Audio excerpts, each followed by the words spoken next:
Great news in the field of treatment for COVID-19 today. Merck, in partnership with Ridgeback Biotherapeutics, have announced that they have terminated early a study on one of their investigational agents against COVID-19. It's a medication, it's a drug called Molnupiravir. And the reason they stopped that study early, it was a phase 3 trial, is because they have seen very encouraging results. Before I go into the details, I wanted to put out a couple of disclaimers. Number one, I have no financial or other material affiliation to Merck or Ridgeback, so there's no financial incentive for me. I'm not doing an ad for a drug here. I'm just giving you my honest impression based on reading the news from Merck regarding this agent. Number two, this is not a recommendation for treatment. It's a discussion of news in the field of COVID treatment. And number three, I didn't actually plan to do this today. It just came in the morning when I was getting ready for work. I actually put up another video on breast cancer prevention, which you can find in my video list on my channel, and I encourage you to watch that if it's something of interest for you. So let's dive in. I want to present the very basic data regarding this study.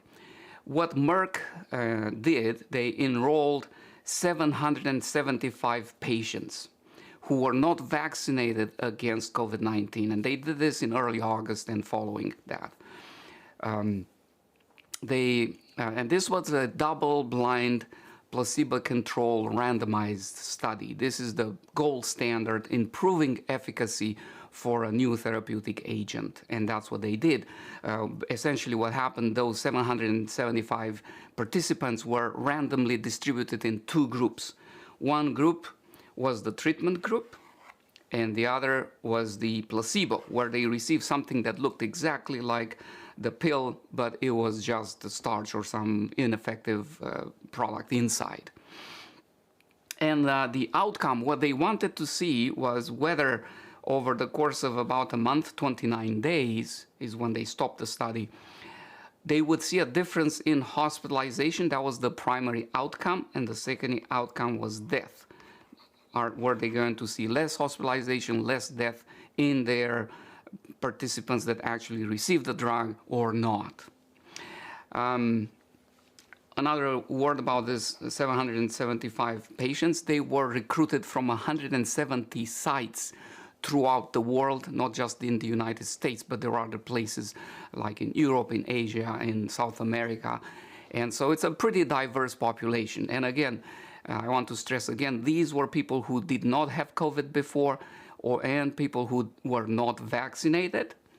And importantly enough, these were also people who had just had been diagnosed with COVID-19 within 5 days of starting treatment. So they were sick with COVID for 5 or less days, symptomatic. And they had a moderate to severe form of COVID, not just any mild COVID. So these were, and also importantly about them is that they had at least one risk factor for a more severe form of COVID or even death. And that was they were either obese, they were either over the age of 60, or they had diabetes or cardiovascular disease, or a combination of these things. So they had to have at least one high-risk comorbidity for severe COVID. And like I said, they gave them this new product, the Molnupiravir. Molnupiravir is what we call a ribonucleoside analog.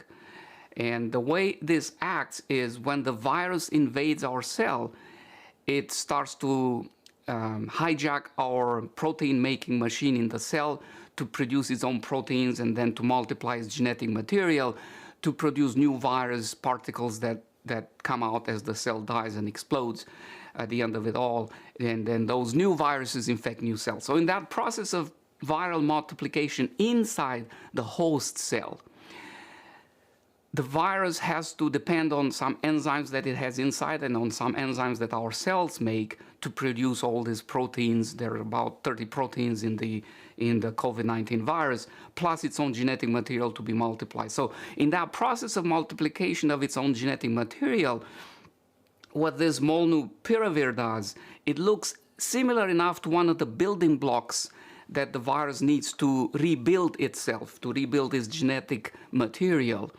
But it's also different enough that even though it's being taken by the enzyme that builds the virus, the new virus again, it's almost like a wrench that stops that process in its tracks. And this is how it works, basically. The virus multiplication comes to a screeching halt whenever this Molnupiravir analog, ribonucleoside analog, is inserted in the new virus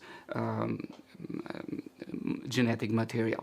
And so that's how it essentially works. This is not a new novel idea.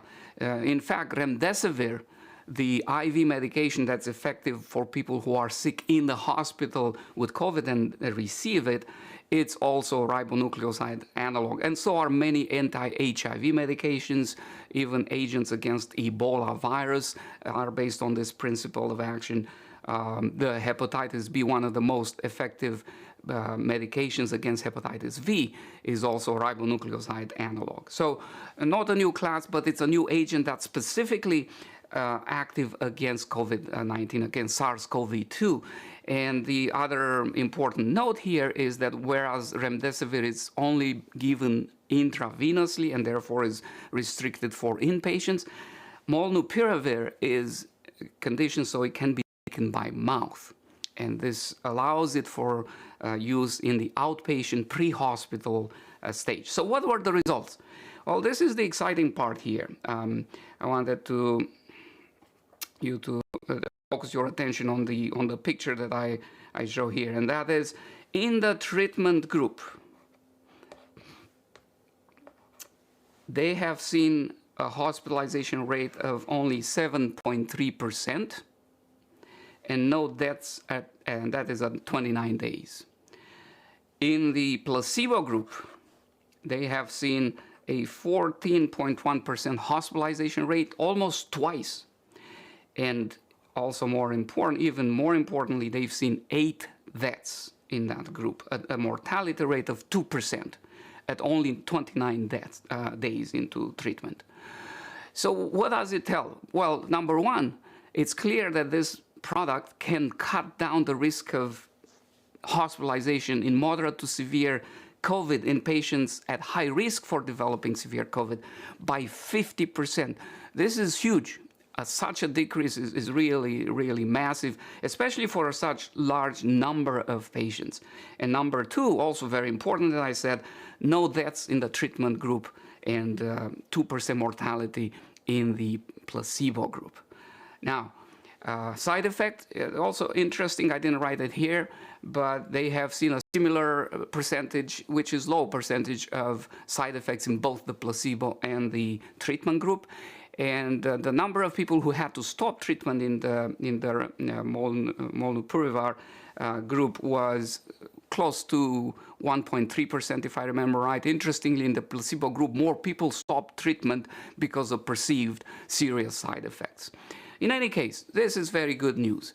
I wish, and like I said in the beginning, I'm not partial to Merck or Ridgeback or any of these drug manufacturers. I couldn't care more about who made this. It could be ivermectin, it could be fluvoxamine or whatever else, as far as I'm concerned.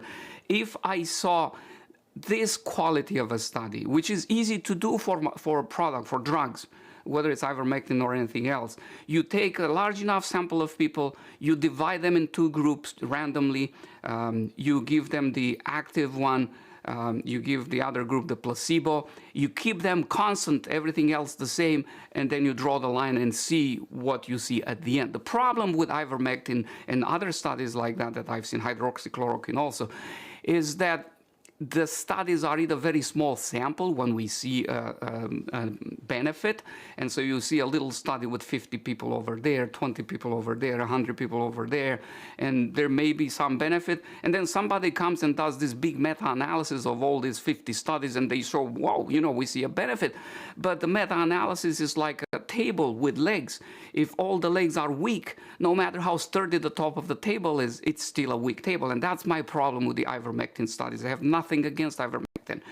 And I wish we had a study of this quality, and maybe there's something there. I'll be as excited as I'm now about this new product if we see that. But so far, I haven't seen that with ivermectin, unfortunately. The other problem with the ivermectin studies is that people, when they do those studies, they do ivermectin, and then they do azithromycin, and they do doxycycline, and they put this and that and everything else. Or sometimes they even take monoclonal antibodies, and then they come and say, well, look, I took ivermectin and I got better. But they took 5, 6 other things at the same time. And I'm not saying it's not ivermectin, but how can we tell?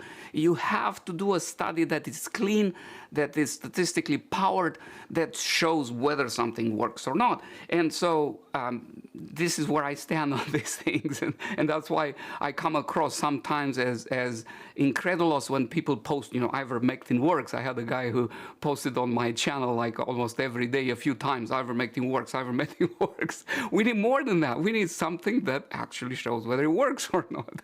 Anyways, and I'll be excited if it works, as excited as I am now. A word of caution here, of course, this is a phase 3 study. They are in the process of applying. Merck is applying to the FDA to get this thing approved, anticipating positive results. And given that we have 2,000 people in this country alone dying every day from COVID still, they went ahead and took the risk, Merck did, and produced, I believe, 10 million treatment courses in advance in case the results are positive and in case they do get the FDA approval, so they can move ahead and distribute these things early. So I think this is good news for people who didn't get vaccinated for whatever reason, people who could not get vaccinated because of side effects or other restrictions. And I'm curious to see what else comes out of these treatment trials for COVID-19. Till next time, my friend, stay healthy,